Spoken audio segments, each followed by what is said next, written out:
Welcome students. Board exam 2024 कक्षा 8 का गणित विषय का ये पेपर आपके लिए बहुत ही महत्वपूर्ण है। इसके अलावा शेखावटी मिशन ज्ञान के द्वारा जो गणित विज्ञान और सामाजिक के पेपर बनाए गए हैं वो भी मैं जल्द ही अपलोड करने वाला हूं। तो इसके लिए आप वीडियो को लाइक और शेयर कर दें और चैनल को सब्सक्राइब जरूर करके रखें, क्योंकि वो पेपर यदि आपने मिस कर दिया तो बहुत बड़ी आपसे गलती हो जाएगी। परीक्षा के अंदर हूब टू हूब उसमें से क्वेश्चन छपने वाले हैं। तो इस पेपर को आप पेशेंस बना करके देख लें। मैं सारे क्वेश्चंस के आंसर बताने वाला हूँ।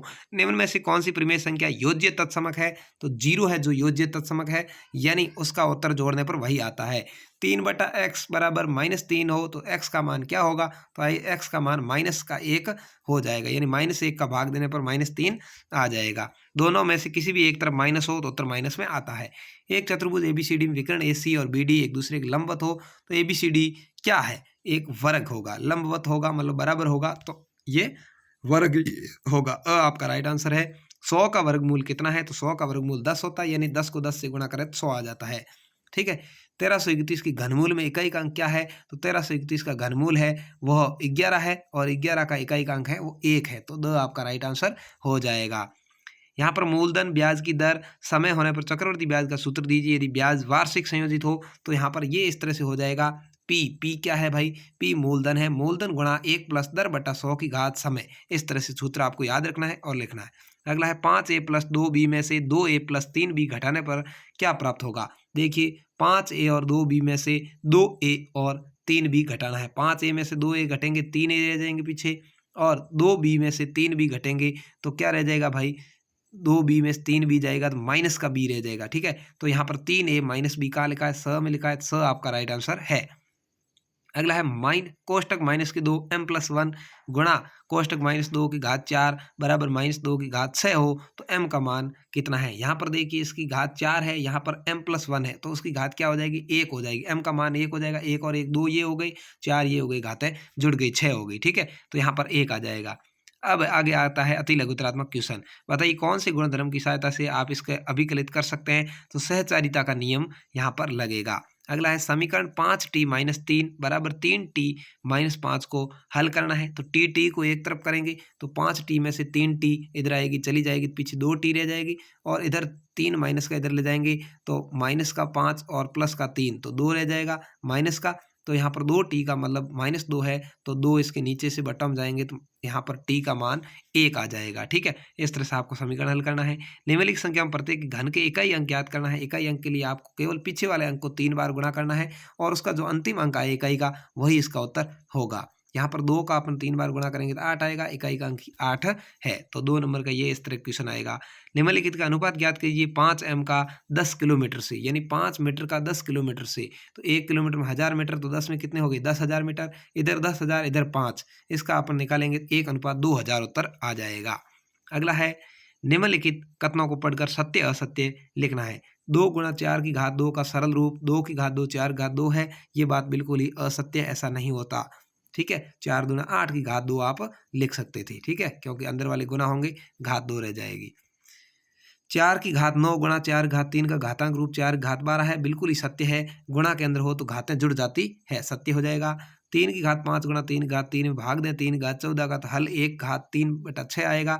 ये बात भी बिल्कुल ही सत्य है, क्योंकि 3 यहाँ पर है तो ये जो घातें गुणा में है दोनों ही जुड़ जाएगी। 5 और 3 8 हो जाएगी। भाग देंगे तो ऊपर तो यहाँ 8 रहेगी 3 की घात, और नीचे रहेगी 3 की घात 14। तो यहाँ देखिए घातें 14 माइनस हो जाएगी, भाग में है तो पीछे 6 बच जाएगी। तो 3 की घात कितनी बच जाएगी? 6, और 3 की घात 6 भी लिखा है, बिल्कुल ही सत्य है। 1/3 घात 6, क्योंकि ऊपर तो 1 ही रहेगा, नीचे 3 घात 6 रहेगी। 2 की घात -4 का गुणात्मक प्रतिलोम 42 है, ये बिल्कुल ही बात असत्य है। अगला है रिक्त स्थानों की पूर्ति करनी है। 4 भुजाओं से घिरी समतलीय आकृति को क्या कहेंगे भाई? 4 भुजाओं से घिरी समतलीय आकृति होती है, चतुर्भुज कहलाती है। चतुर्भुज के आमने सामने एक बिंदु को मिलाने वाली रेखा है, उसको क्या कहेंगे भाई? विकर्ण कहेंगे। कि क्या कहेंगे? विकर्ण कहेंगे। ठीक है। अगला है समांतर चतुर्भुज में सम्मुख भुजाएं क्या होती है भाई? हमेशा बराबर होती है। अगला है वर्ग में चारों कोणों की माप क्या होती है? चारों ही कोण 90-90-90 डिग्री के होते हैं। ये हो जाएगा आपका उत्तर, 90-90-90-90 डिग्री। ठीक है। अगला है खंड और ब से मिलान करना है। ACB 5 की इसका प्रथम और द्वितीय व्यंजक का गुणनफल ज्ञात करना है। तो इस तरह से ये कर रखा है, आप देख सकते हैं किस तरह से इसका आंसर आता है। बहुत ही सिंपल तरीका है। अगला है 10 पृथक परिचयों पर 1 से 10 तक संख्याएं लिखी है। एक पर्ची पर एक संख्या उन्हें एक बक्से में रखकर अच्छी प्रकार से मिला दिया जाता है। बक्से के अंदर से बिना देखे एक पर्ची निकाली जाती है। निम्नलिखित में से क्या प्रयोगता है? संख्या 6 प्राप्त करना। 6 तो 1 ही होगा, तो वांछित संख्या 1/10 आ जाएगी। 6 से छोटी एक संख्या प्राप्त करना, तो 1 से 10 तक लिखी है, तो 5 संख्याएँ छोटी होती है, तो क्या हो जाएगा? 5/10, तो 1/2 हो जाएगा। 6 से बड़ी एक संख्या प्राप्त करना, 6 से बड़ी संख्या 4 है, तो 4/10 हो जाएगा, उसको करेंगे 2/5 उत्तर आ जाएगा।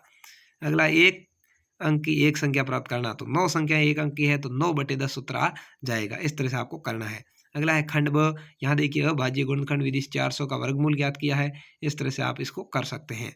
अगला है क्या एक चतुर्भुज ABCD वाला, इस तरह से हल करना है आपको, पूरा आराम से दिख रहा है, ज़्यादा समय आपका बर्बाद नहीं करूँगा। चमेली के धन का 75% खर्च करने पर 600 रुपये बचे, ज्ञात कीजिए उसके पास शुरू में कितने रुपए थे? तो x मानते हुए आपको यहाँ पर देखना है, टोटल रुपए थे 2400।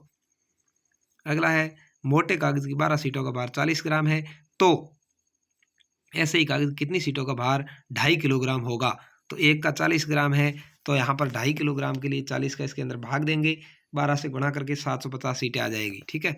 अगला है समीकरण x, ये वाला इधर से ऐसे हल किया है, लसअप लेकर के आप इसको आराम से देख सकते हैं और उत्तर की जांच भी की है।